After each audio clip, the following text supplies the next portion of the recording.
Welcome to the Draft Deeper podcast. This is your host, Nathan Grubel. Joining me, as always, is my producer, Kevin Black. It's Monday. That means we're talking morning dunk column. That means we're talking NBA draft.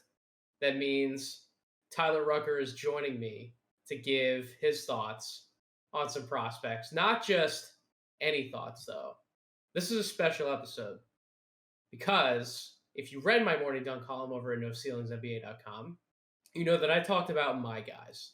And what I mean by my guys is there's an expression every single year when it comes to draft time that maybe they're not the best prospects at the top of the draft. Maybe they're not the worst prospects, but they're guys who we just think at the end of the day are going to succeed for one reason or another. And we're passionate about the case we can make for those guys. So I wrote about 7 players over on the Substack that released this morning. And Tyler and I thought it would be fun because I'm actually going to be on the No Ceilings podcast. We're going to record that one tomorrow. By the time you're listening to this podcast, you'll be able to listen to both of them. We'll do part 1 over here on Draft Deeper, and part 2 will be over at No Ceilings. So make sure you're subscribed to both podcast feeds. Make sure you're listening to both episodes because this is a guest style episode in the sense that I want Tyler to give me his guys. And then over on No Ceilings, I'm going to give Tyler my guys. And that's exactly how we're going to format this. And over the course of the rest of the draft cycle, I'm going to be having everybody on from No Ceilings to sort of interview them and allow them to give me their guys and make their cases for who they're passionate about. So it's only fitting that Mr. Rucker, who's been my co-host for so many episodes this cycle, is the first one to do that. So without further ado, Tyler, how you doing, my friend? Are you excited for this? Yeah, I'm pumped. Shout out to Kevin as well. It's his birthday, so happy birthday, Kevin. Happy birthday, Kevin. But no, Nathan, I'm pumped to be back. I think, me and you are definitely getting hyped up for the next couple of months. It's going to be exciting. And, my co-host on No Ceilings podcast, Mr. Metcalf's on vacation. So I figured what better way? Let's get a little crazy. And then you had the idea of making it kind of like almost like a joint little venture with Draft Deeper and No Ceilings. And I was like, yes, I love it. So you wrote a great column. What a surprise. Another great column by Nathan for the morning dunk. And I liked all your picks. I'm excited to do the No Ceilings pod with you, kind of break it up, each of those prospects. I got a lot to talk about too, so it's going to be fun. But I'm excited to do this one. I'm really thinking that there's going to be some really good guys to talk about that are probably going to intrigue you. And like you said, it's always fun in every draft class. When you're an evaluator, you fall in love. You fall in love with some guys, and it's hard to explain, but everyone sees different guys that they're believing in, and they don't know how to say it, but they just, when they're watching, they're just like, yep, that's my guy. Everyone's got different my guys. And I think I'm going to have some different ones this year than a lot of guys that are No Ceilings crew. I know some guys on our team definitely have some wild ones, but that's the fun about this. I mean, I've joked in your previous Draft Deeper episodes with you. I feel like we're only time is only a little bit of away from us being in fights on podcasts about some of these passionate guys that we're getting really close to having a good feel for the evaluation process. So yeah, excited to be here again. We're going to be going cuckoo for Cocoa Puffs. Yes. Like 2 months from now, I'm going to be crazy. I'm going to be whacked out on draft film. The comfort food's going to be flying in every single night as I'm sitting there for hours on end, just studying guys and going back and forth and all the mental warfare. I already gave my girlfriend the warning. This is going to be the first draft cycle that she's with me for it. So I'm like, you have to buckle up. This is going to be a wild 3 months. I mean, we're in the thick of it, man. This is conference tournament week. We got selection Sunday coming up. Like, we're in it now. And once the tournament's over, then we got to start reviewing everything, finalizing things. Then we get into the pre-draft workouts. Then players are going to start pulling their names and withdrawing from the draft. We're going to have to scramble the Jets, and it's going to be wild. But you and I both know that's how it is every single year, and that's why we love it. That's why we love it so much. And it's funny you said that. I've literally been doing the same thing with my lady. I keep slowly over the last 2 months. I was just like, hey, I'm just giving you a heads up when March comes around. things are going to get a little crazy. So if you ever want to go on any vacations or go do anything, like pick your spots right now. And March is here, and I've quietly warned her, okay, it's time. It's Kind of about like to get a it's little kind of like crazy. she's like, wow, you're spending all this time with me, and Yeah. you're like, yeah, you better appreciate it. Yeah, It's you gonna better dry up real appreciate quick. because it's about to run out fast. And now she's like, okay, I get it. And so yeah, it's going to be crazy with all these events got coming up for, getting a last look at guys live in games. And then all of a sudden we got the combine. And like you said, the whole correct pre-draft process of, just workouts and everything like that. It's going to be a wild time around here, and everything that we got going on with No Ceilings. And I'm very pumped about it. So yeah, I'm To all ready the to get after it. ladies in No Ceilings, shout Yes. out to all the ladies in No Ceilings. The They're real gonna have to, MVPs. Thank you. yeah, they're gonna have to put up with a lot. But so let's get into this a little Yeah. bit. Before we start, I do want to say that look, Rucker's gonna know who I'm talking about over at the No Ceilings Pod because I wrote about my guys. He won't know who I'm choosing to talk about on the podcast, but he knows the ballpark of where I'm going to be going, right? I wanted to be surprised by Mr. Rucker's guys. I did not ask him for a list in advance. I don't have a fancy schmancy Google Doc prepped with a whole bunch of stats like I usually do. I'd be looking things up on the fly. I'm going to be asking questions on the fly. But that's the whole point of this. I don't want to know going in. I want the full experience of who his guys are, and I want him to make a case, and I want to have to respond to that case on the fly. And we're gonna have some open dialogue. We're gonna talk about it for you guys. That's exactly how we want to do this. So let's do it, man. You ready to give me your first guy? Who's your Yeah. first guy? I'm ready to give you my list of guys. I got a couple good ones, couple heavy hitters, and then I got a little bit of an outside the box one because I like to mix it up, especially with our listeners, and they don't want to hear the same names all the time. But I loved your list. I'm really excited to do that, like I said before, because there's some good ones. I'm excited to see who you pick because I got a lot of thoughts about those guys too. That was a really good slate. But I'm going to start with a guy that is going to be a top 10 pick, and I Okay. think he's going to get a little higher, or he deserves to get a little higher than he might end up.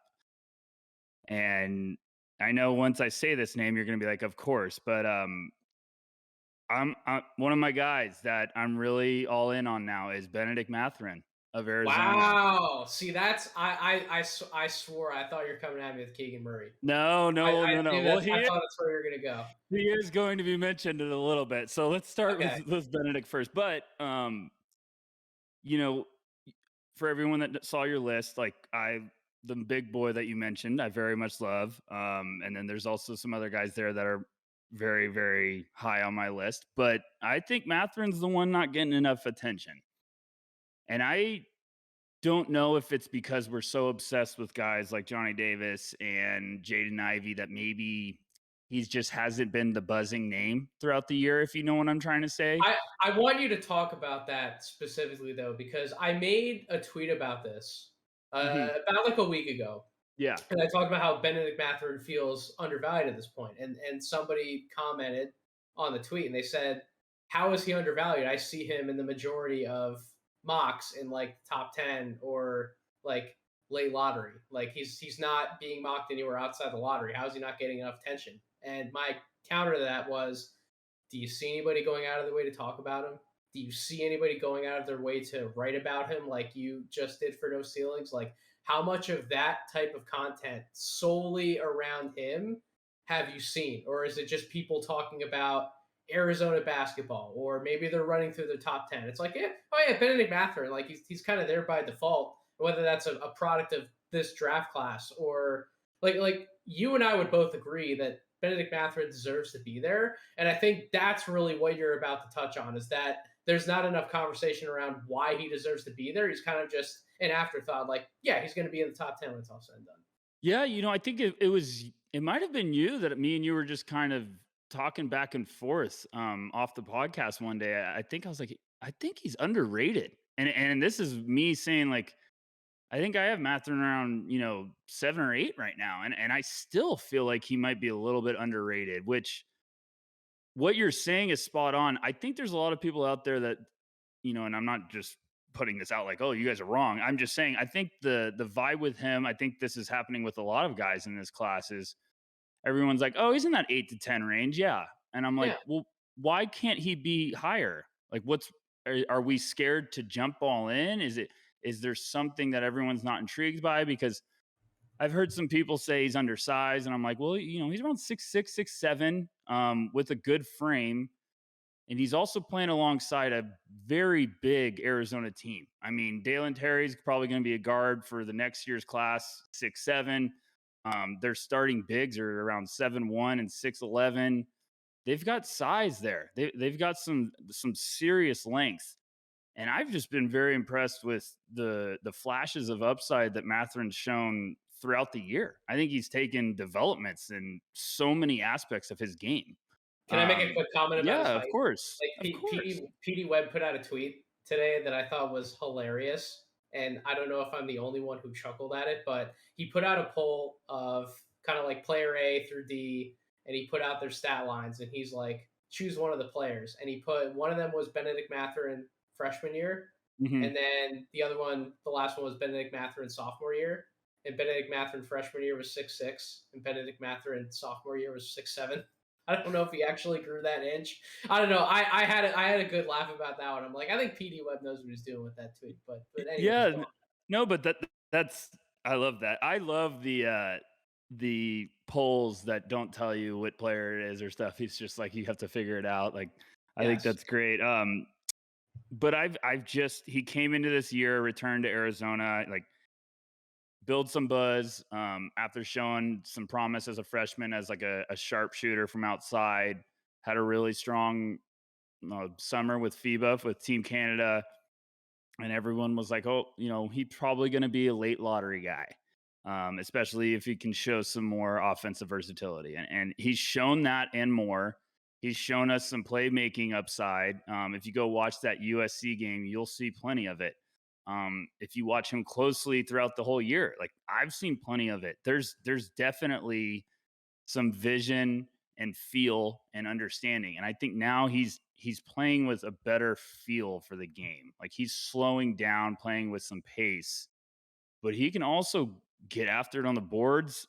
He loves to mix it up inside. Like he gets a lot of effort buckets where it's just him Yep. coming weak side to go in and battle with the trees, and he gets offensive boards, goes right back up. He's explosive. I think there's gonna need some fundamental work defensively, but I think there's a lot more upside than people realize. Like I think he can get after it, and he can be a pest. If you go watch that Illinois game, he's picking up guys and forcing turnovers just because he's all on their grill. Yep. So I just think there's a lot of serious tools that I think the conversation to get him towards, even a top 6 or 7 pick should really be serious. I think he's shown throughout the year that he has that talent, that consistency. I looked at his last 10 games. He's averaging 18.9 points, 4.9 rebounds, 3.4 assists, 1.2 steals, 49.2% from the field, 42.6% from three, just under 80% from the free throw line. So like he's been putting up consistent numbers all year, but I think we've been falling in love with Johnny Davis. Then it was Jaden Ivey. Then it was Jabari Smith. And I don't know if it's the West Coast basketball time. I don't know if people haven't been able to watch him, but Arizona's been rolling this year. They look like a team that could potentially win it. Bennedict Mathurin's been a major reason why, and I think he could continue to buzz if Arizona can make a deep run like they're expected to. I mean, he's gonna have so many eyes on him Yep. in the tournament, and I would agree with you. I do fully expect that team to make a ginormous run. They are fully loaded from top to bottom. As you mentioned, it is the land of giants with some of those lineups. Like, really, it's Kurt Kriisa, and then everybody else is like 6'6" and taller. Hmm. And it's not just guys like Mather, you have, I mean, yeah, you can swap Dalen Terry in there. You have on the front line, you have Koloko and Tabellis, and they even have some longer guards that they can throw out there as well. Some guys who come in off the bench, like they are a very impressive team, and he's kind of been at the center of it all year long. Now, I think as the year has gone on in Pac-12 play, They've gotten much better chemistry with one another. They've shared the ball a lot more, and it's kind of been a more by committee style offense than it's been in the first half of the year. Maybe that's been a reason that's contributed to Mathurin being talked about a little less, because in the first half of the year, before Tubelis really started emerging for that team, as Koloko was really starting to break out of his shell, before Kirk Kriisa started getting hot from 3-point range and everywhere else on the floor, like Mathurin was the main hero for that team, and he was putting up big numbers in big games. Like I remember talking about him on a Draft Deeper podcast where he was rattling off like 25 plus point performances like they were nothing. And that's the type of score that I think if you're going to buy into him being able to produce like that at the NBA level, that's when you can start selling yourself in the top half of the lottery versus more towards the bottom half of the lottery. Now, I will give a little bit of a spoiler alert. I'm That's going to fine. be recording my Big Board 4.0 podcast on Wednesday, but I sat down. I've rewent through my top 60. I currently have Mathurin sitting at 9. Yeah. And I'll give you the names I have ahead of him: Chet, Jabari, Paolo, Jade, and Ivy. We know that. Johnny Davis, AJ Griffin, Keegan Murray. I actually did move Jalen Duran to the 8th spot. And Wow. Here we go. It's happening, isn't it?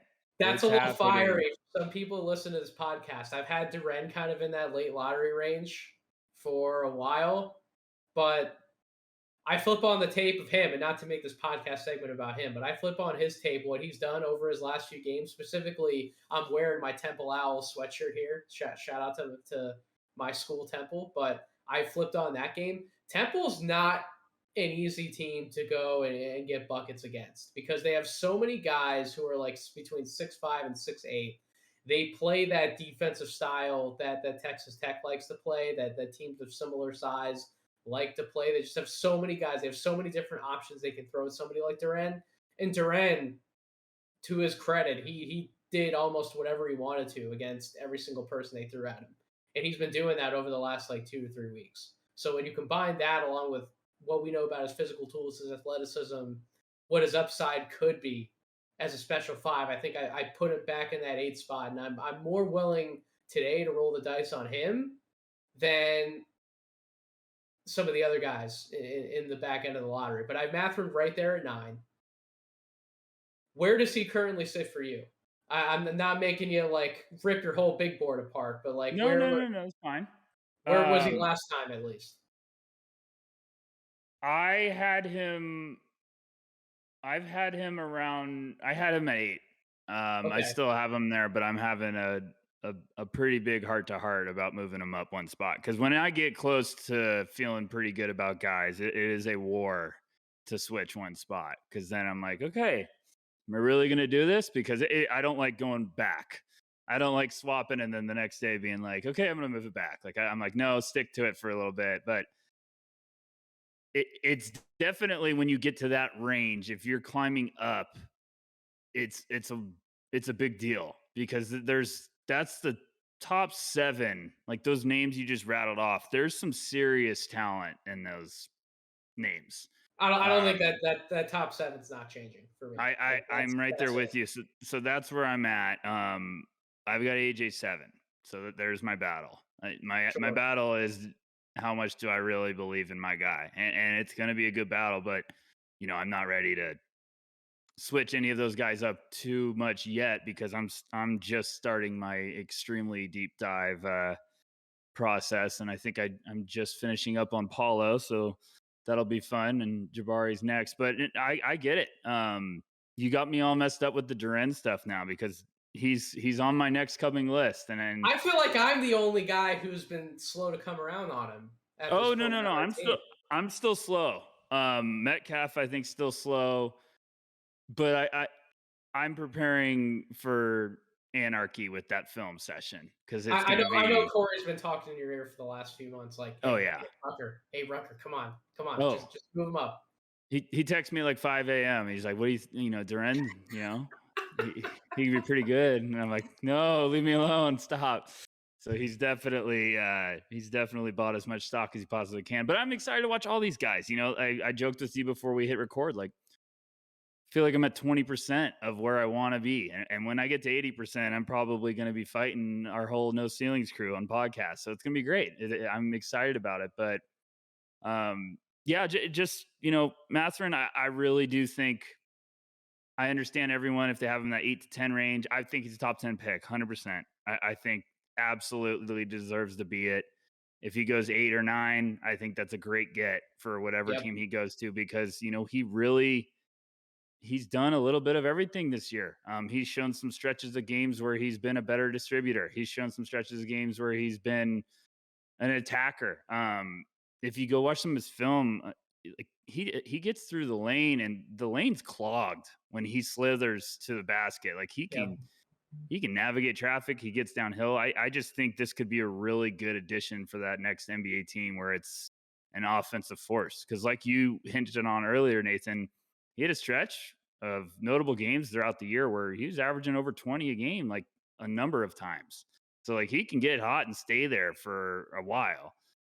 But I'm just a big fan. I went back and forth with a couple of guys higher on my big board, but I love him. I really do. Every time I watch him, I'm more intrigued and I'm more sold that this is just going to be a guy that plays a really long time at the NBA level. So why has he kind of stayed there for you though? Like I can answer for myself. I think the reason why I haven't been able to come around with maybe having him higher than what I do right now is I at some point you kind of have to come back to yourself and check yourself a little bit when you're talking about the top half of the lottery. Like there's a certain point to where you need to try to star hunt as long as possible, right? I think for me, I've gotten to the point where that top six for me, I can talk myself into them being stars or having legitimate star potential. You're a little bit higher on Keegan than I am, which is fine. Like I still consider myself to be really high on Keegan, even though I have him at 7. But that's kind of like the cutoff point for me in terms of seeing like star potential, right? Like I think once we get past like AJ Griffin and Johnny Davis, we're more at like the complementary player level as to what I would make a more sure bet on this player being in the NBA. I don't see that next year for Mathurin. Not that he hasn't been able to get buckets in college. I don't know if I trust handle as much. I don't know if I trust his ability to actually separate and nail a shot off the bounce. Not that he can't slither his way to the basket, finish inside, do all that, but we're talking about like creating something, going to a step back off the dribble. Do you actually trust the jump shot? I don't know if I trusted in volume at the NBA level against NBA level defenders. That's really what gives me cause to pause about his overall game. I think the other point, which I do agree with you, I think he's answered to an extent, is the passing.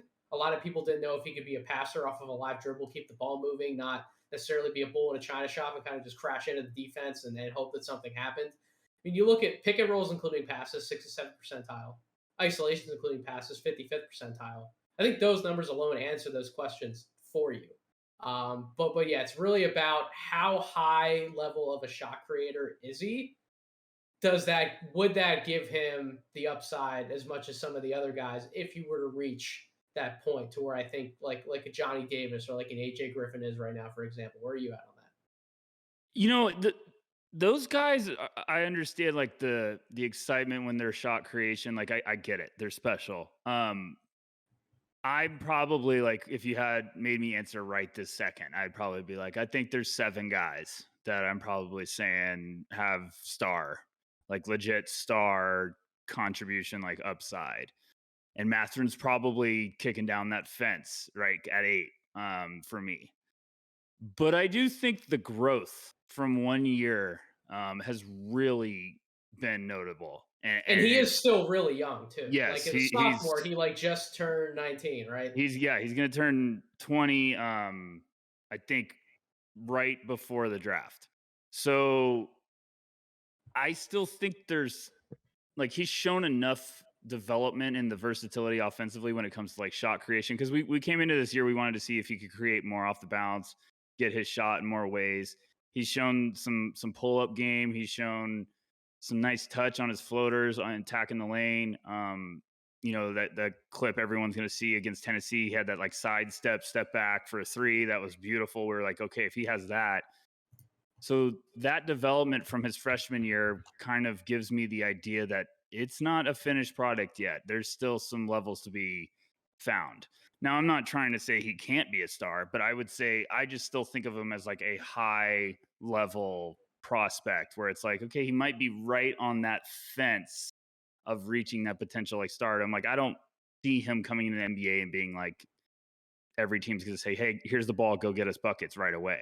I think he could turn into a heck of an asset for a team. Like, that's a really, I'm not saying he plays the game this way, but I'm saying like if he was a Chris Middleton, like a number two guy that was really solid and could be a 3-level scorer and stretch the floor and get hot and take over a game when he's rolling, like that type of impact. I just see that type of game from Mathurin. I really do think there's also just a serious defensive weapon that's going to need some crafting and needs to figure it all out. But I've seen plenty of flashes this year to suggest he can definitely be that. So, and we're talking about a guy that could go 8th. And I think people get disappointed where it's like, oh, he went 8th. And it's like, no, you could get a heck of a player at 8. You don't need to just always be swinging for the fences. But yeah, to answer your question, I think right now, if you ask me, I think there's probably 7 guys that really have the swing to take for star.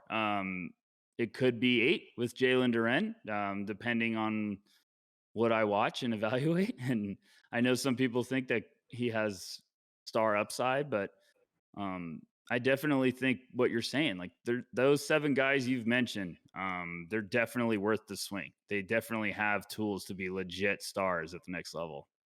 Do you consider? I know he was just an all-star this past Mm-hmm. season, and I've mentioned this comparison to you before on another podcast. Do you consider Andrew Wiggins a star? No, I At the don't. end of the day, see that's because there's I'm a lot sorry. of there's a lot of shades of Andrew Wiggins in Bennedict Mathurin. On Mathurin's best nights, there's a lot of shades of what Wiggins is doing right now. Yeah, but Wiggins was never the shooter. That's the thing. It's now we're getting a dangerous shooter. Like Wiggins was a phenomenal athlete that offered the potential to turn into a good shooter. What he was doing this, I'm right. I'm talking about Wiggins now. I'm not talking about Wiggins yeah. back coming out of Kansas. Yeah, Wiggins now has become a pretty damn good shooter, and he's certainly grown leaps and bounds compared to where he was initially coming out of Kansas. yeah. But that's what I'm even saying more is just like Mathurin now can light it up from 5 feet beyond the arc. I mean, he's pulling transition threes from Yeah, NBA range and switching like on regular basis. So I I'm just think in saying, that sense, like Wiggins, I would agree with you. I don't know if I fully consider Wiggins to be a star. mhm. He's one of the best complementary wings I think we have in the league, which is a big reason why he was able to get that All Star nod because he's been so consistent for that team all year and he's really stepped up. But when we talk about complementary players, right, like guys who maybe for stretches they can be like the number one shot getter out there, like let's say like 48 minutes a night he's the number one guy. He's putting up like I don't know 5 to 6 shots within those 48 minutes, and then when he's on the floor with the other better players on his team, he's serving a much more laid back, complimentary catch and shoot, cut, transition style of role, and that's kind of what I see for Mathurin. But I mean, the top end to that player though, like you're still knocking on the door of star, which I think Right. is kind of that's kind of been your point with this Yes. conversation the whole time. Like Mathurin's really close, and like if you can get a player like that in the top 10, like that's right when you're done, like quote unquote star hunting, that's exactly the type of player that you should be looking at. And there are other players later in the lottery who we can talk about who have soared up boards, who could have the sell is more intriguing, like a Jeremy Sohan, for example, or whatever the case may be. But Mathurin just seems like he's been pretty damn consistent all year long. And I think that consistency has led his case to be a little ho hum because he might not have that upper tier, like you want the ball in his hands every single possession down the floor. he might not have that in his game, but at the same time, if you can get somebody who you can just trust to make things happen, to hustle, to fight hard, to want to make things happen on the defensive end. You mentioned offensive rebounds and putbacks is in the 100 percentile. We know he can cut to the basket. We know he can hit open spot up threes. Like, this seems like a really safe player to take in the top 10. I think sometimes safe just falls out of the conversation a little bit. People don't want to talk about safe. People want to talk about Right. box office. That's why AJ Griffin has risen so high back up draft boards where he probably should have been this whole time. I was literally going down this exact same path. That's why I love talking draft with you so much, Nathan. Like I think it's so fun for fan bases to go after stars, dream about stars. But stars, like hunting stars, can be scary and dangerous. So I'm just saying, like, Mathurin might be right outside that fence where it's something like you're saying. He might be a little bit safer. It's this is always funny to me too. Is we did a mock draft and me, you, and Metcalf for no ceilings, and I feel like we got to I think it was 8 or 9, and we gave the Knicks Mathurin, and I was just like, man, that would be such a good fit. And I then I think think, Tom Thibodeau would be ecstatic to get oh some. Like, let's say Matherin's able to put up like 14, 15 points per game in his rookie year and really like out. Like, I think a reasonable expectation for points per game would probably be around like that 10, 11 mark. yeah, Let's say he blows by his expectation, puts up like 14, 15 points per game on like relatively decent shooting splits for a rookie. I think Tom Thibodeau would be ecstatic to bring yeah, somebody like him in, especially since, as you pointed out, he could still have room to grow because he's so young. yeah, and the I completely agree, and I also know Nick fans, like, if anyone's listening and they're like, we need a point guard, and I was like, I get that, but Mathurin, like, someone commented and was like, we have Quentin Grimes, we don't need Mathurin, and I was like, buddy, I love Quentin Grimes, but I love him Mathurin is a too, but whole different animal. Like, that would be a heck of a pick at 9. I think that's where it was, and I was like, this is coming from someone that I love Quentin Grimes as a prospect. I still love him as an NBA player, but like, you can never have enough good wings, and Mathurin could be a starter for a very long time for a team like that, where RJ Barrett's going to be the guy. Whoever they keep grooming, Mathurin could be a great, spot up guy like that. I feel like he's been dangerous with catch and shoot opportunities this year. Like, I feel like that's his groove is he can do a lot of damage away from the ball. So that's what I'm saying. Where you're hinting to, Nathan, is he might not be the sexy swing for a star, but he also might be a like damn good basketball player for your franchise for a long time that you quickly come around to being like, okay, we don't want this guy going anywhere.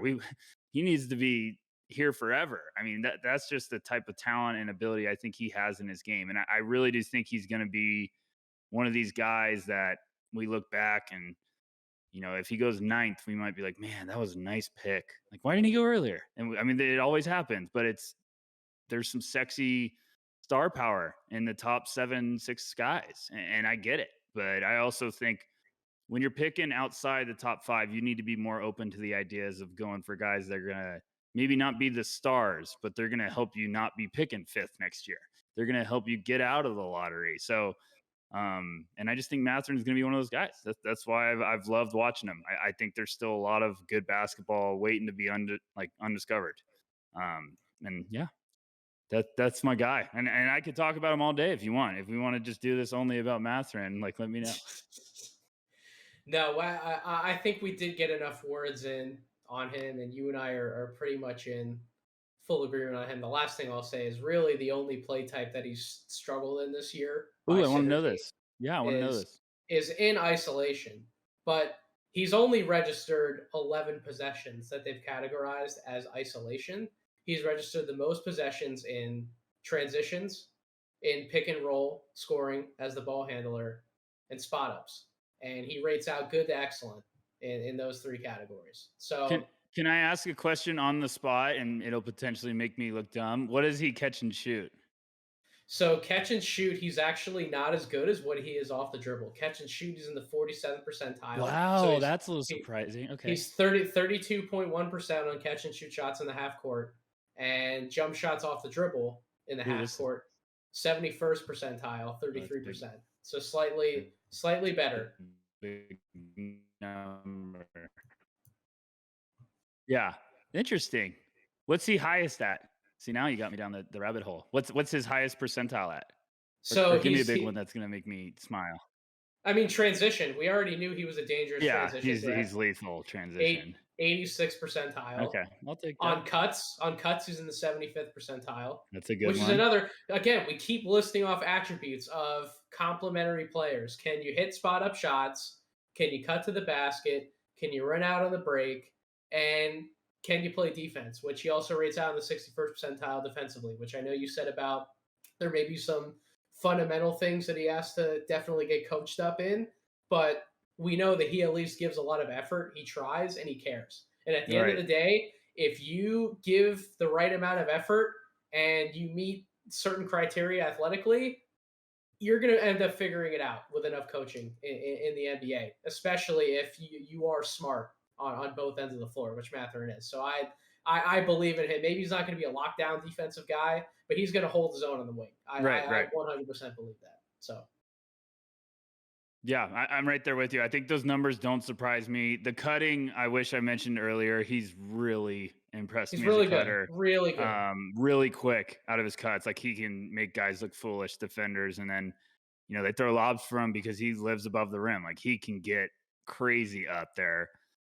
So that doesn't surprise me at all. I a number of times watched him, I was like, oh, that was a great cut, and it's just awareness and understand how to play the game. And the defense, I'm telling you, there's serious upside there. I've watched him guarding screens, like just the fundamentals of being right on guys' hips, and he's been all over, just been a pest, and it's forced turnovers just because of how close he is and the attention to detail. So if he can make that more consistent, because it comes and goes when it's talking about like that sort of a like area. He'll have times in the game where he relaxes a little bit defensively, and I don't know if it's just the star mentality of your team to be like, okay, I'm going to catch my breath and stuff. But when he's locked in and engaged, he can really be a pest. He has those tools. So yeah, big fan, big fan. Let's move to guy number 2, where you're a big fan of. As soon as you're done chugging that Gatorade away. No, I was going to list them first, but I wanted to shift it. So you already know it's Keegan Murray, ladies and gentlemen, and I'm all in. I mean, I can't get enough stock of Keegan Murray. Give your case and finally shut up all of the people who just refuse to have this. There are some people who even refuse to have him in the lottery. There are some people who have him in the 20s. I'm like, what the hell? This is ridiculous, and I'm not even gonna scout the draft anymore. I'm just gonna start going to war for Keegan Murray with everyone. Just show up in Iowa, just with your pitchfork and your signs, and yeah, go for it. What's going? We have to do this. Like, what is going on with everyone? Why can't I get everyone to buy in on Keegan Murray? Like every time I watch this guy, I'm like, I just feel like I'm an insane person. I'm Will Ferrell at the end of Zoolander. Like I feel like I'm taking crazy pills. Like it's just driving me insane. Outside of against Illinois the other night, I think it was last night. Yeah, I watched that whole game and I wanted to talk about it because it was impressive. I'm telling you right now, it was impressive. Outside of that game, this man has been bonkers scoring the basketball for quite a while. And we know everything else that he brings to the table. I say outside of last night, he still put up, 22 points, 11 rebounds, and 4 blocks in that game. Yeah. Ho hum for Keegan Murray, right? But like, yeah, just lay it out there because I agree with you. This has gotten absurd at this point. I watched that whole game, and it was like looking back, it was one of his worst shooting performances in around a month. That's how impressive he's been, and he still finished with 22, 11, and 4 blocks. The shots he missed were not all bad. Like there was a couple forced. One, he threw a pump fake and thought he was getting fouled shooting a 3 and kind of threw it and then looked right at the ref and it wasn't even close. He had a couple just wide open looks, just didn't go. It just happens.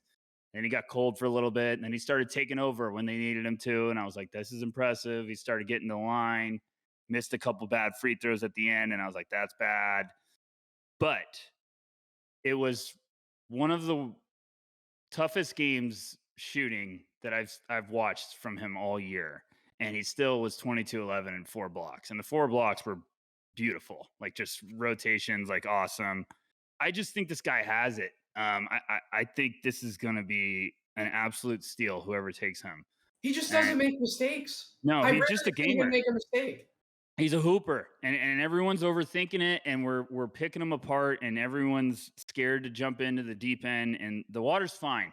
Jump in. Like, stop being afraid. Just do it. Because I'm telling you, some team is going to have just the biggest smile on their face when they draft him. Because of Nathan's tradition of Draft Deeper being just a crazy deep show with some fun stuff, I had to go down a rabbit hole. So 22 of 30 games this year, Nathan, he has scored 20 or more points. That's ridiculous. It's And ridiculous. one of those games, only one of those games, has he scored less than 10 points. And it was a game they got blown out, and they were never in it, and he finished with 9 points. Every other game, he's finished with either double digits or 20 or more points. And what conference does he play in while doing that, Mr. Rucker?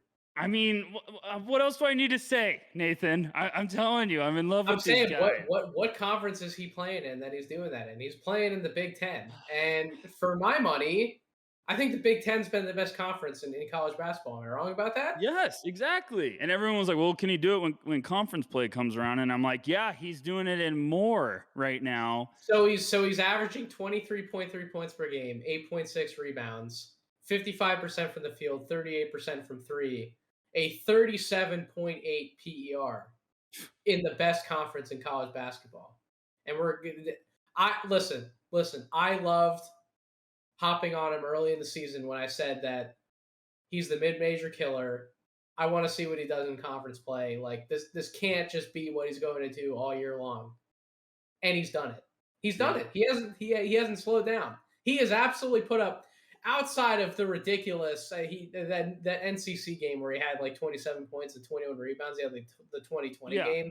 Like outside of that one, he's put up the same stat lines across the board all year long. And he's had a few stinkers. He's had like 3 stinkers shooting from the field all year long, but still talking 3 out of 30 games. He's really struggled from the field. That's it.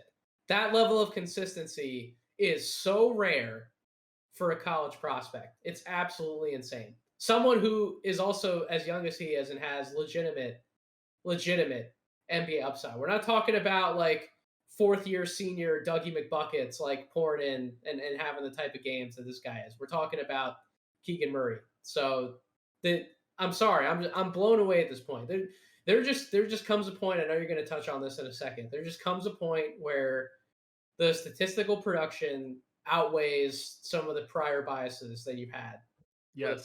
It just you just get to a point. You can't ignore it anymore.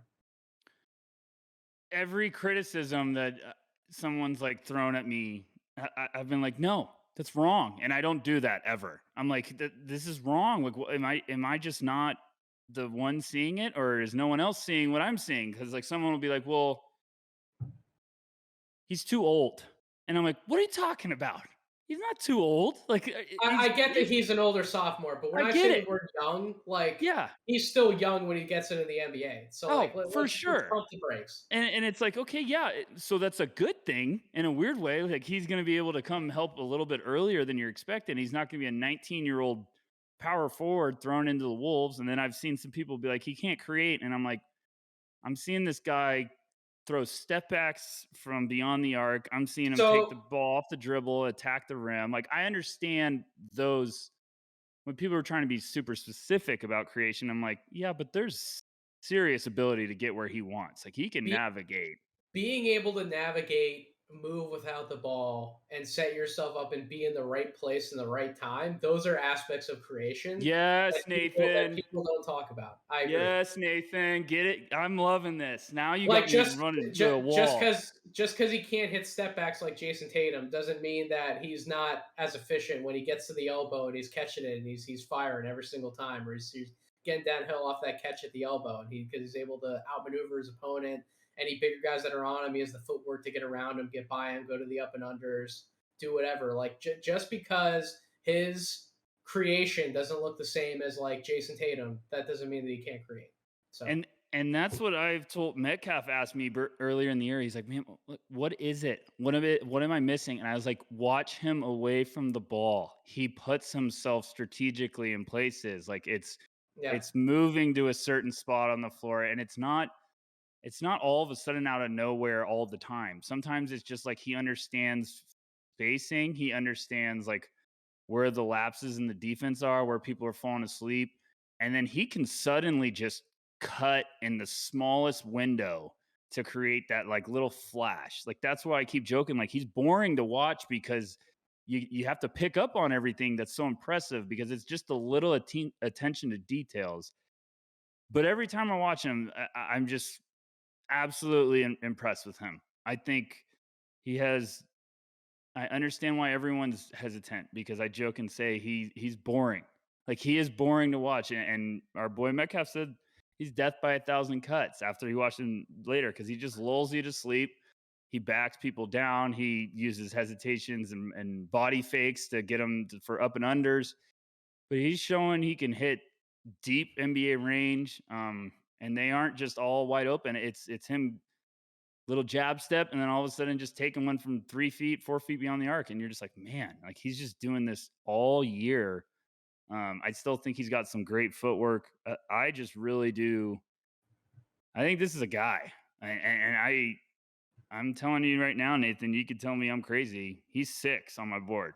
And he's still making a case to go up. I think this guy has the potential to be a real problem in the NBA for 10 years. I really think this, and when I say problem, I'm not saying he's going to average 25 and 9, but he might just be this like, man, Keegan Murray can play. Like they got a great one. He's going to be someone that carries them to the playoffs just because he's just such a solid piece. I'm just a really big fan. I think a lot of people need to get in on it too.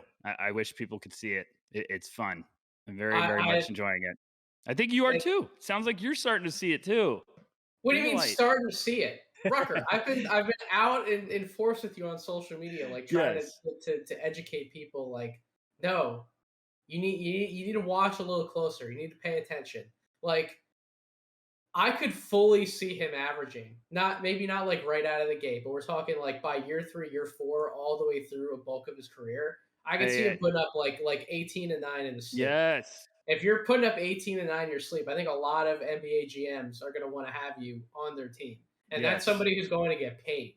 This dude, it may not be sexy, but this dude's going to get paid. He's going to make a lot of freaking money in the NBA. If Tobias Harris can make a lot of freaking money in the NBA, I know for a damn fact that Keegan Murray can make a lot of money in the NBA. Not that I don't love Tobias. He plays for my hometown 76ers. I show him some love. He's from Tennessee. He's my girlfriend's favorite player on the team because of the Tennessee connection. So I got to give him some love. But Keegan Murray, he does a lot of the same things that Tobias does. Maybe he's not as good off the dribble, but when you take a look at what Tobias actually does on the floor, specifically for the time that he's been with Philadelphia, Keegan's going to do a lot of those same things. And he's going to put up a lot of the same numbers. And you know what? Guys who can do that night in and night out, and they're just rock solid two-way IQ type of players, those guys are going to get paid. Those are the types of players that you want to pick when you're picking 6 or 7 or 8 or 9 or 10 or whatever in the draft. Like, that's the type of player that you want to bring in. And my last point that I'll make before I let you close out on Keegan is I know Jared Butler had a lot of the handle stuff in his bag. I know that he was shifty. He'd break people down. That wasn't one of the main reasons why I was in love with Jared Butler so much in the draft last year. It was the movement. It was the relocation. It was being in the right place at the right time. It was being willing to lay your body on the line. It was being willing to screen for others, even if it wasn't like a direct pick and roll. Like, there were so many little things that Jared Butler did on the court. I see Keegan do all of those little things. And I think that when he gets even more space in the NBA, when there's even more of the court opened up for him, I think the passing's going to be there. I think the passing's going to be much better in the NBA than I think it is in college because I think players in the NBA are going to actually understand what he's doing when he's passing the basketball. He's going to be playing with much better talent. and he's going to have more space to kind of get into some of those 1-2 dribble pull-ups. It's not just going to be he's completely shoved into this one part of the court because defense is specifically scheming for him. He's going to have the freedom to move around a little bit, and he's going to be able to get to his spots even easier. And once he gets to his spots, he has mastered how to break somebody down from those spots. He is as good of a post-up threat as we have in college basketball. He is deadly from the elbows. Talk about Paolo Banchero and Jabari Smith being deadly from the elbows. In some ways, Keegan Murray is just as deadly from that spot on the floor, from the nail. He's going to be able to hit open spot up threes. He's a trailer big. You're going to be able to go to him in small ball situations, play him at the 5 because he's going to keep getting bigger. I love his body. The dude's going to be a shit brick house like 2 to 3 years from now. Like, just so much versatility. Like, I stopped trying to fight it like 2 months ago. Like he's going to be a damn good player in the NBA. I wouldn't say he has one of the 6 highest ceilings in this class. I would reserve that for the guys I listed off in front of him. But once you get past my idea of star hunting, there's no one else I would rather have in this draft than him. And that's just my final piece on it. Yeah, I mean, I completely agree with you. I'm even warming up to him being one of those stars. I really do think there's that type of, like, he's going to get a lot better. And what he can do already, the Jared Butler thing is spot on. Like, that's exactly, I felt really high about Jared Butler. I was a big fan of him every year at Baylor, and he does a lot of things you can't teach. And I think Keegan's in that same conversation. He does a lot of stuff you can't teach. And like you're saying, adding more spacing, he's going to keep working on his craft. He is a guy that when he gets to his spot and he realizes he's got you, he's a technician. I'll tell you what, you know what? A lot of people, myself included, didn't know that Franz Wagner could do half the stuff he could do off the dribble. Everybody thought that he had problems handling the basketball and he didn't really have anything to him. And you know what? He's done so much off the dribble in Orlando. It has shocked the pants off of everybody, myself included. I did not see this coming from Franz Wagner so early in his career. And I think Keegan's going to be able to benefit in a lot of the same ways that Franz has.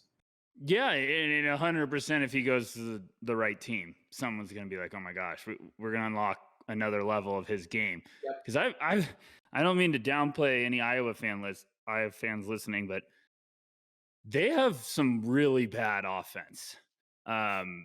Like, they run around sometimes and I'm like, what are you guys doing? And then all of a sudden there's 5 seconds and they just give the ball to Keegan and be like, save us. And he does sometimes, but it really gives me, like, I'm pulling out my hair, and I don't really have that much hair to pull out anymore, but I'm like, my goodness, because he does do a lot of saving, and he also moves around because he's like, okay, they need me. But they really don't run actions much at all. Chaos. I think their whole idea of offense is we're going to try to beat you up the court before your defense is set. Yeah. And a lot of the times, especially in the first half, that's going to work because you don't expect this coming unless you're watching us in depth closely and you've game planned for us and you know that it is. If we're catching you off guard, we're able to get a lot of easy buckets like that. And Keegan, to his credit, is a major beneficiary to that. As long as he just gets up the floor, he can run right to the nail or he can run right on the wing and he can get easy open shots like that. They don't have to screen for him or help him get in the position. They don't have to do any of that.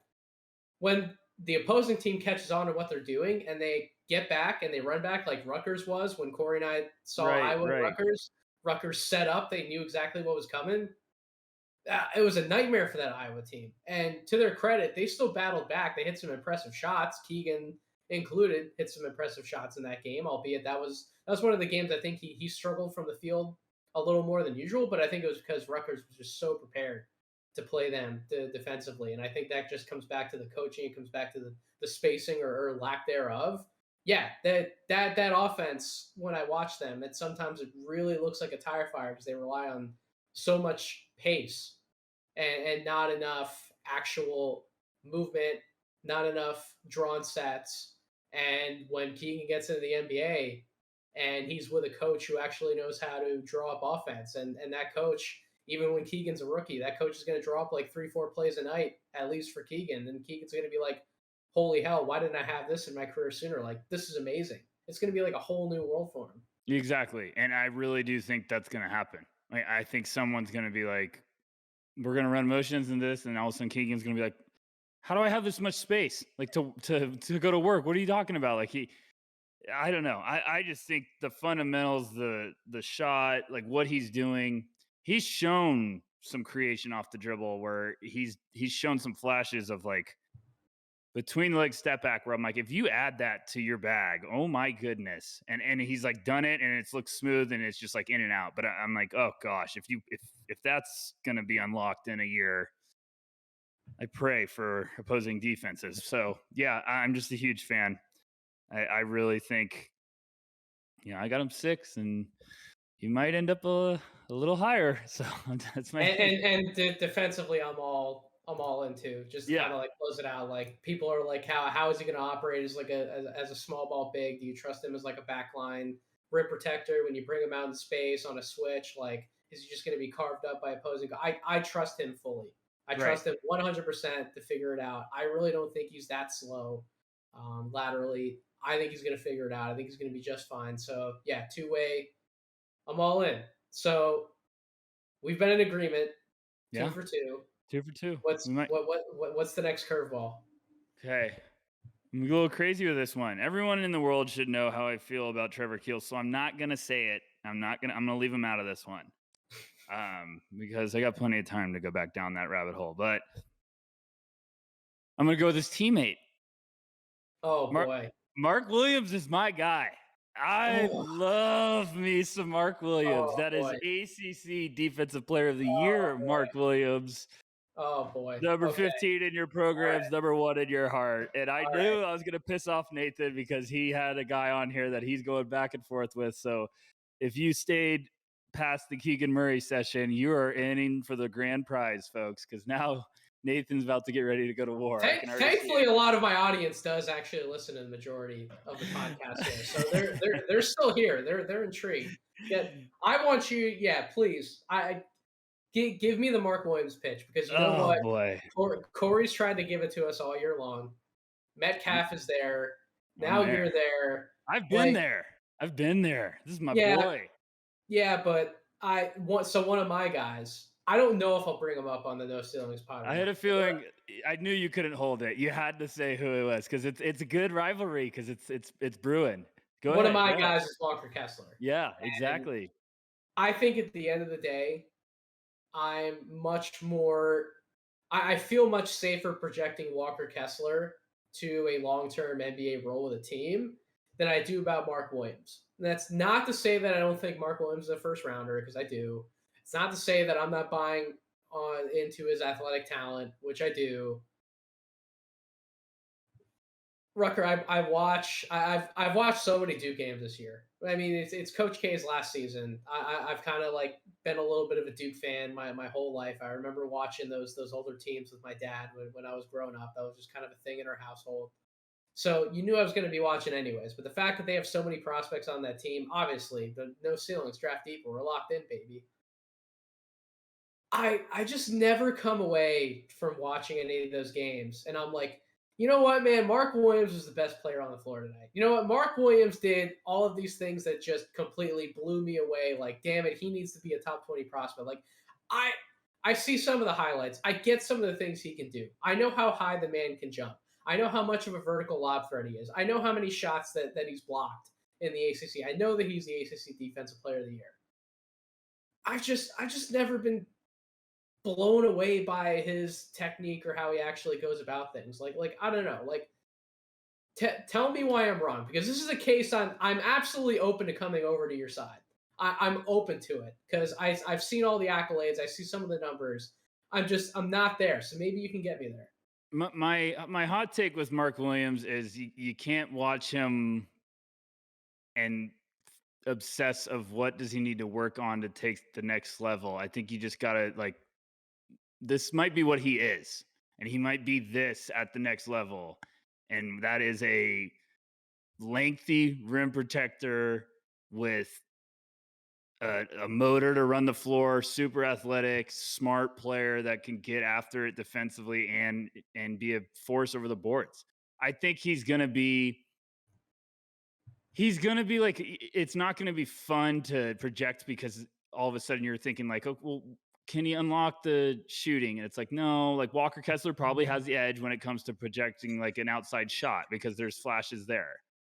But I think like Mark Williams could be the missing piece for a lot of teams just because it's low maintenance. He's going to bring it and protect the paint and hit the boards. I still impressed with what he's shown around the basket. He plays hard. And you know what's really sold me on him? And I know you've watched a couple Duke games, so now you probably understand. I've just watched like 3 or 4 games specifically, and it's in crunch time. He kept making plays, whether it's a great rotation, a big putback, a good offensive rebound. It was just like the big plays when it was crunch time that I was like, the guy just keeps making plays.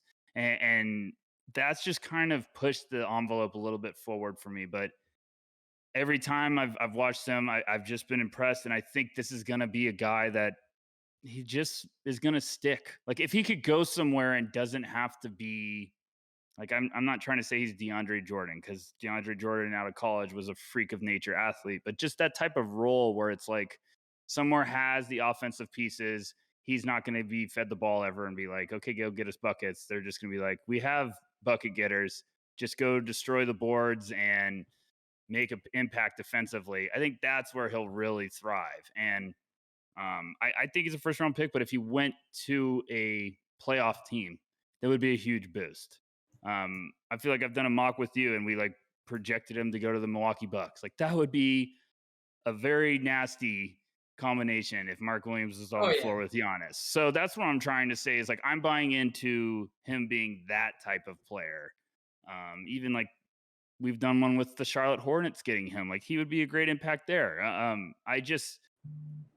I've been sold. I really have. Even beginning of the year when he played that Gonzaga game, you could argue he was the best player on the court. I'm being dead serious. If you watch that game, Mark Williams is all over the damn court. I mean, he's making plays both sides. He's running in transition, throwing down huge dunks. He's shown some soft hands in that game. I've just been a buyer of the potential sliding into a nice role as kind of like a 5 with size and length that can be a really strong rim protector. I think that's important. Oh man, I've never gotten Nathan speechless. This is like a trophy. I almost need to put this up in like I gotta figure out a good place to put a trophy. But yeah, I mean, I've never gotten you speechless. You're really struggling with this one. He's in the one, folks.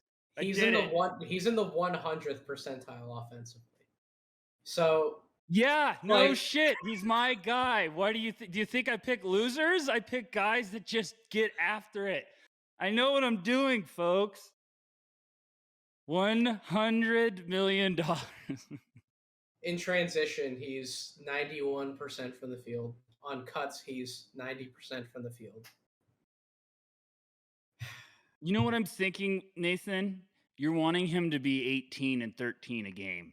I think Mark Williams might be a damn good 10 and 11 a game. Well, you know what? When you put up his per 40-minute numbers, he's damn close to that. 19.6, 12.7, and 5. No, but and I'm saying everyone's just not drooling over like, oh, it's a big man that's big and he catches dunks.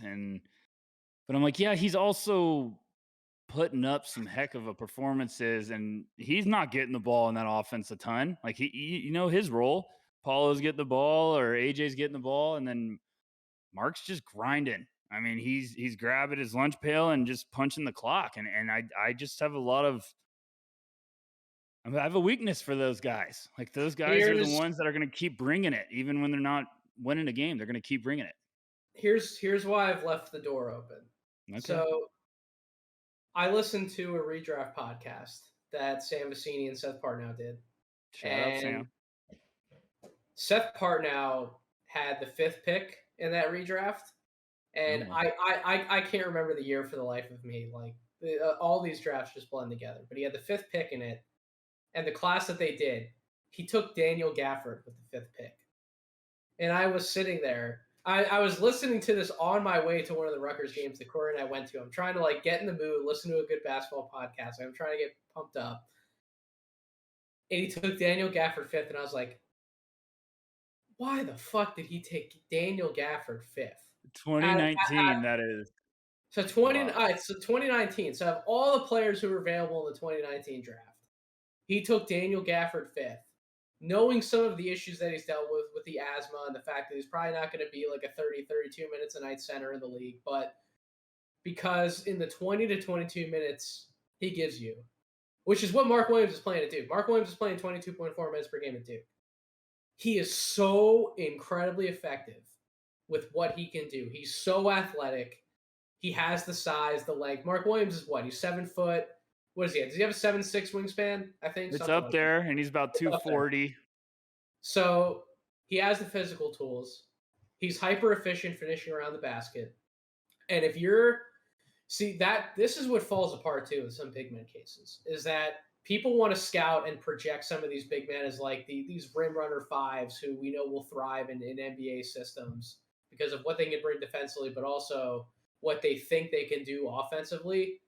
You have to be incredibly efficient as a half court finisher to essentially thrive as a big man in the NBA nowadays if you can't shoot a lick from the free throw line and beyond. And Mark Williams actually has pretty decent touch from the foul line. I'll give him credit. He's almost 75% from the line. Maybe that becomes a part of his game inside the arc. He can hit some of those mid-range jumpers. I don't know. Right now, it's not in his bag. But if I'm going to put you in the territory of that type of center, you got to be like a Daniel Gafford who's like 70+% from the field because everything he's getting is at the rim. You have to be a Robert Williams on your Celtics. Shout out Robert Williams, who's just a hyper-efficient finisher at the basket. If that's the type of big man you're going to be, you got to have the numbers to back it up. And those big men are valuable, but the production has to be there. And I leave the door open. This might be one of the last minute adjustments I make before I do my big board podcast on Wednesday. I might shove this man into the top 20 because I've left the door open. And when you look at the production, it's there. I guess my biggest criticism with Mark Williams, and maybe it's not a fair one because I've kind of taken this and used it as a counter argument on multiple occasions when people want to argue about size of a big man and if they're actually equipped to deal with the Joel Embiids of the world and the Nikola Jokic's of the world, right, and guys like that. I've used it as a counter argument, which no one can. So let's throw that out. No, go ahead. No one can stop Joel Embiid. Jeez. I have seen quite a few number of guys go into the body of Mark Williams and finish through him this year in college. I think that is a legitimate concern when we talk about how good of a rim protector is he. You don't see that from Daniel Gafford. You don't see that all the time from Time Lord.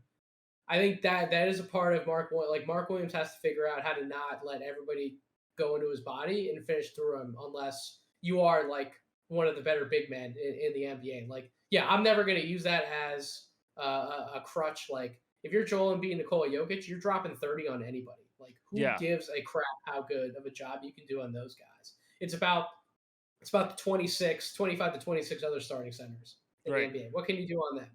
Mark Williams can hold his own. He can step out. He can even block shots on the perimeter. He can hold his own on switches. He's probably the perfect big man for drop coverage in the NBA nowadays. I guess that's really the only thing that concerns me on the defensive end. And then offensively, if teams are able to guard him and take away his ability to slip to the basket and finish on lobs, what else can he do offensively? Those are my two concerns. No. I completely get it. The body thing is definitely notable. That ain't going to last, or else you're going to have to figure that out in a hurry.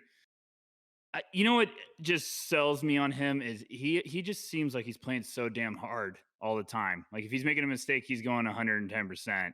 I agree. And I don't mean this to sound bad, but because who I'm going to say has shown flashes of playing his ass off this year. But like if Jalen Duran was playing as hard as Mark Williams all year, I think I would be absolutely drooling over him like Corey is. So like I just am a sucker for Mark Williams because like I would rather have a guy make a mistake going full speed and you see him fly up the court, you see him just close weak side for a big block. Like he's going all over the place. He gets the ball around the rim, he's going up with bad intentions. It's not going soft. Like he's trying to dunk and send a message every time. So I just am a sucker for that. I think there's plenty of upside with his game. I understand that the modern big man, everyone's kind of drooling over like Embiid and Jokic. And it's like, okay, you could give them the ball and they can do all these different types of weapons. And it's like, those don't come around every often. Like those are generational type of talents. So I'm talking about Mark Williams being this type of, I still think Robert Williams has way better playmaking and vision and stuff that he can do, but just like that type of impact where it's like you could bring him in and let him groom the rest of his game, but he can stand out with his defense. He can stand out with his rim protecting and stuff like that. But I'm right there with you. I think I feel good. I feel like you had a little bit of a therapy session and we talked out your Mark Williams frustration. And now you're kind of like, okay, he just needs to work on this. So I'm going to say I'm 3 for 3. I'm okay. We got you. I'm gonna end up putting him in my top 20, and I'm gonna hate it. No, you're not. You're not gonna hate it. I'm here to help you. I'm telling you, you're not gonna hate it. Come on over. And Sam Vecini. I know you said shout out to Sam. He's also a massive Mark Williams fan. Like I think because we're smart. That's because we're smart, Nathan. Join the smart guys. All right, fine. 3 for 3. Who's the last guy? Last one, I'm getting a little out there, and I think I'm getting Nathan around on this guy too, and that was not my goal. But Jalen Williams, the junior guard of Santa Clara. I am putting a bat signal up in the sky and warning everyone that this could be a super sleeper. Young junior, he is going to scare people because he's at Santa Clara. But if you watch Jalen Williams, I think it's not going to take long before you really, really become a fan. Like I said, 6'6", but he has handles, he has shiftiness, and he can get hot quickly and score from 3 levels. I really have been impressed with his game. I think he plays with some great pace. It's just one of these weird situations where you find a guy, you start watching him, and then you can't turn it off. And then you go back and you watch him and you have the same realization. And that's what's happening with Jalen Williams for me. I thought beginning of the year, he was probably going to need some luck to become like a really solid second round pick. I think he was kind of trending towards being right on that fence. And he's just kept producing. He's put up some big games against some really tough opponents. And I just really, the more you watch him, I think this guy has a shot to be a second round steal. And the guy battles defensively too. Like there's just a lot. I think that's my favorite thing about him. Yeah. And I put out that tweet about if you're a sicko like us and you're looking for a good time, go flip on the Synergy or the Instat or whatever you got and just watch Jalen Williams pick and roll defense. Yeah. Because he gets through every single screen. He stays with his man. He contests the shot. He is so good in pick and roll defense. And you know what? That's one of the most important aspects to the NBA is playing out of the pick and roll and guarding the pick and roll. And if you have somebody who can fight through screens, he's big enough, he's strong enough he's competitive, he wants to make a play on the ball, he wants to stick with his man, that says a lot to me. And I don't know if he's going to be a great NBA defender. We're talking about a second round pick, but I think he could be a good NBA defender. And for somebody who we're probably projecting in the back end of the second half, maybe a little higher, like I'm probably thinking like 45 to 60 range, somewhere in there. We're talking about getting pretty good value, especially when you throw in everything he can do offensively. Yeah, I mean, I really do think that range is realistic for him. I've even kind of almost fancied with the idea of moving him up to like the higher 40 range. I just think that would be a guy that he's shown too many flashes and real solid play in a number of areas. And he's got the production to back it up. I said he's a junior. If you go back and look at his numbers, he played last year in, I think, Santa Clara. I'm sorry if I'm wrong on this. Santa Clara had a weird situation with the pandemic and everything. They kind of had to play like all over the place. I think they might have even spent some time in Santa Cruz, and it was a weird year. So if you look back, you look at his numbers, he had like 11.5 points per game, 4.1 rebounds, 2.3 assists, 1.2 steals. And he shot 39% from the field and 27% from the three. So you're like, oh boy. But this year he's up to 18.1 points, 4.1 rebounds, 4.1 assists, 1.1 steals. He's shooting 52% from the field and 41% from three. And I think one of my favorite parts about his game is when he gets hot, and they're not forced shots. He knows how to navigate to get to his spots. He understands how to make the defense react to him and then picks them apart. But I also watched the game, and I believe it was the last time they're going to play. Obviously we're recording this on a Monday. They're playing St. Mary's tonight, which I'm excited to watch because I think that's the last chance he's going to have potentially to make a big statement. And the last time they played St. Mary's, I watched that whole game, and he was so damn impressive because he ended up having 18 points, 2 rebounds, and 10 assists. But he showed so much damn patience to make these assists, and his playmaking was just beautiful. And he had a teammate that was on a heater, and he was like making guys react to him to feed his teammate.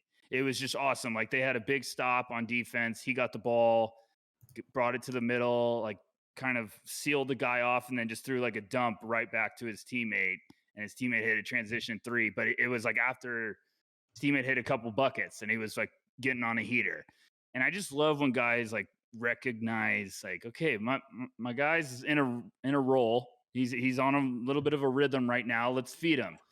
But the whole game, it was just like pick and roll dimes. It was just good vision backdoors. He was just all over the place. And then when he got his shots, and they were good shots, he took them. He took advantage of it. So I just really think this could be a name to watch for. I wouldn't be surprised if throughout the pre-draft workouts, if maybe this is one that's buzzing a little bit that keeps sneaking up into the earlier portion of the second round, because 6'6" with the ability to handle it and playmaking ability and multiple level scoring. Yeah, I'm a fan, Nathan. I'm a fan. Do you love what he does around the basket?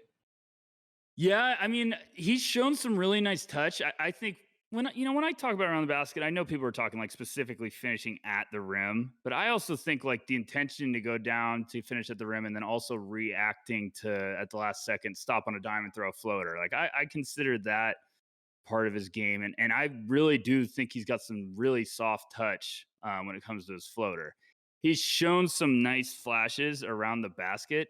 When it comes to like adjusting midair and finishing on the other side of the hoop, or craftiness where it's like the last second kind of hesitation to finish away from the shot blocker. So like I've seen those flashes, but I haven't looked at like the percentile. So if you're going to hit me with some knowledge, hit me with some knowledge.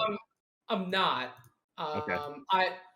I'm not in love with everything he Yeah. does around the basket. I think that only comes back to the fact that he's 6'6". He's got size to him, but he's a little ground bound. Right. Yeah. He's not a vertical guy, so I think some of those crafty flippity doodahs that he tries to go to every now and then, I don't know how many of those are going to go in at the NBA level. He's going up against better defenders. Do you remember Mieoni? Yeah. From what's the not Princeton? What's Yale? Yale? He was from Yale. Yale. See, one of those smart schools. So Mieoni was drafted to Utah, right? Or I don't know if he might have got traded to Utah, but I don't know. So he was a 58th overall pick. Yes, he ended up with the Utah Jazz. Yeah. Inside the arc, I see a lot of similarities between those two. Interesting. They're both basically the same size. Like Jalen Williams is 6'6". Mieoni, I could have sworn he was also 6'6". I think maybe the NBA is like, nah, we caught you. You're actually 6'5". Either way, they're pretty similar players. They have good length to them. But Mione's also not a spectacular athlete. He's a Mm-hmm. little ground bound, and he has struggled to finish around the basket in virtually any capacity in Right. his very short NBA career so far, and that's really why he hasn't been able to get on the floor. Because when he does get on the floor and he's able to make his bones on the defensive end, he's actually not bad on the defensive end. The other big problem, and where I see the comparison breaking between the two of them, so they're both, like I said, they're both similar size guards. I struggle to come around on their finishing because of some of their athletic deficiencies, but they can both make reads and make plays for others. Jalen Williams is so much better of a shooter than him. Yeah. They're not even the same stratosphere in terms of shooting. And Mione wasn't a bad college shooter, but Right. Jalen Williams is in the 98th percentile in catch and shoot shots. That's the difference. So all of the other struggles that I outlined, I know I'm going to get the defense from him. And I know that even if he does become more limited in the NBA, he's not doing the same things off the bounce that he's done at Santa Clara. I know for a fact he's good. That boy is ready off the catch, and he's going to be able to nail somewhere like 37 to 39% of his threes, most likely in the NBA. I'm actually pretty confident in that. And guys who are, even though they might be limited off the dribble, if you can hit open threes like that, you have a place in the league. Maybe you're not a starter. Maybe you're like an 8th or a 9th man for an NBA team, but that to me is what really separates those two as prospects. Again, both, mid to late second rounders is probably what we're looking at. That's what gives Jalen Williams a big chance in my eyes to succeed in the NBA, and I'm going to buy into that. Like when it's all said and done, I'm going to have that guy in that 45 to 50 range somewhere in there, and he's somebody who I didn't even have on my board last time. But again, that comes back to what I've said to you previously. If I get the time to actually sit down and study these guys, my opinions can change. I can't. For sure. I can't see 200 prospects within the first 2 months of the season. It's just not going to happen. But it's not possible. Now, well, not with my day job. But now that we're in the thick of March, I have some more time on my hands. I've seen enough of the top guys. I can kind of eliminate, the top 30 from I need to watch this guy X amount of times. I've seen these guys enough. Like, it's time to focus on 31 through, I don't know, 90, 100, the more the back end of where I want to set my sights on. And Jalen Williams was already one of those guys who had my attention because of your awesome piece that you wrote at No Ceilings a month ago. And I'm in. I'm absolutely in. The shooting to me is what's going to save him. The shooting's really going to swing because he's got a nice shot, and he also knows how to get to different spots on the floor to use it. Like, he's shown some nice mid-range ability. It's just smooth. It's not fancy. He can pull up on a dime and we call it the Sean Livingston effect, where it's like getting to your spots where you can succeed. And he also can stretch the defense from really deep. And when he gets a couple of buckets going, it could swing a game quick. Like, that's the type of shooter he is. He can get rolling from deep. And the catch and shoot, I'm glad you brought that up, because he's got that Keegan Murray vibes where he's like, I can strategically put that myself man is in a lethal. good spot. It's repeatable. Yep. He has such a pretty stroke. Yeah. So that's a big one. If you haven't watched him, he's really fun. And I really do think I think that's a serious sleeper that could, like Nathan's saying, if he could keep doing what he's doing even at the next level, he will stick in a hurry, because he has too many good, skills in his game. And the defense too is intriguing. And I think there's just a good basketball player there that could do a lot of good stuff on it. I think the finishing around the rim is true. What do NBA coaches want off the bench? Do you got size in the backcourt? Check. Can you hit open shots? Check. Can you defend your position? Check. All right. Yeah. All right. There you go. Can you keep the ball moving and not get yourself in trouble? Right. Check. Or make plays for others, and can you not be a disaster out there? Can you just make the team better? Yeah, check. I mean, he's checking boxes left and right. So get on the Santa Clara train if you haven't. If not, just take a deep dive and watch Jalen Williams. I really do think that's a guy that could be buzzing and be underrated throughout the combine and workouts. All it takes is him getting a good interview process and sizzling. So go ahead. Scale of 1 to 10. How much did I catch you off guard when I said Mieoni? 8, just because I kind of had to like run. I had like the matrix going on in my head of like running through my entire database of like previous drafts, and I was like, wait, Yale, no, okay, Yale. But I was like, yeah. I remember hearing scouts talk about him. I remember going to Lehigh, which is in my neck of the woods, and actually scouting CJ Mieoni. McCollum. Shout out. Those are some great times. Those are some great times. I missed those. Thankfully, I've gotten to relive some of those days here at No Ceilings. I've had a lot of fun at the Rutgers game. So shout out Rutgers for giving us a warm welcome, Corey and I, this year. But that's going to do it for this episode of the podcast. And Tyler, I appreciated having you on and getting into your head a little bit. You bringing me around to some of your points of view, and you thought we'd be arguing on this podcast. We didn't argue. We never really didn't argue. Yeah, so it's coming. Don't worry. It's coming. It's coming. I unfortunately need to still be friends with all of you after July. So we'll see. But this is your part of the show. Go ahead, plug it every time you're on.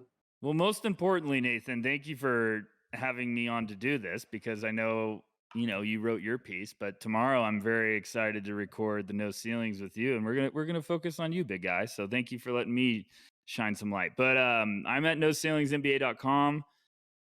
Plenty of draft content is on the way, folks. I promise things are going to start getting interesting this week, next week, and every week after that. We're preparing for battle. It's going to be a fun one. By the time they've heard this podcast, that's a good point. They may or may not have woken up to quite a shocking surprise. Yeah, we might have a couple 10-day guys, or even longer than that. But yeah, some big news coming. We're excited about it. Very, very pumped, and we're gonna have some big news next week too. So, Nathan, as always, I love doing the Draft Deeper. Thank you, everyone, for listening. And most importantly, also, I'm back at Backcourt V. The legend is back. So if you want to follow me on Twitter, great. We get you retweeting everything from like 3 different accounts again. Great. Yeah, I'm back.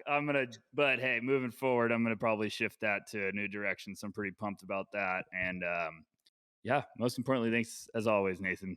I'm pumped for the next couple of months. We're gonna have some fun on this. And thank you to everybody out there listening to the Draft Deeper podcast. In case you haven't already, please go subscribe wherever you get your podcasts, Apple Podcasts, Spotify, YouTube. Make sure you follow me on Twitter at Draft Deeper, and make sure, as we said, you subscribe to the Substack, noceilingsnba.com. Very simple to find. You get draft content Monday through Friday. We're going to keep that rolling all the way through till the draft. I will promise to diversify some of the content on there a little bit. I've already said to some of the guys I plan on doing some more rookie and sophomore writing as we get down the stretch to just keep things fresh. There's only so many ways you can skin a cat, right? That's one of the expressions that people even older than me have used. But there's only so many ways we can talk about some of these draft prospects, and we want to save some of those thoughts for big content that we have coming in the not so far future when you really think about it. Right. So I want to do some NBA writing a little bit, and then we'll get into playoffs. We'll have so much coverage of everything basketball. It's going to be great. So continue to stay with us at No Ceilings. Stay with me at Draft Deeper. And thank you all again for your time. I hope you have a wonderful rest of your week.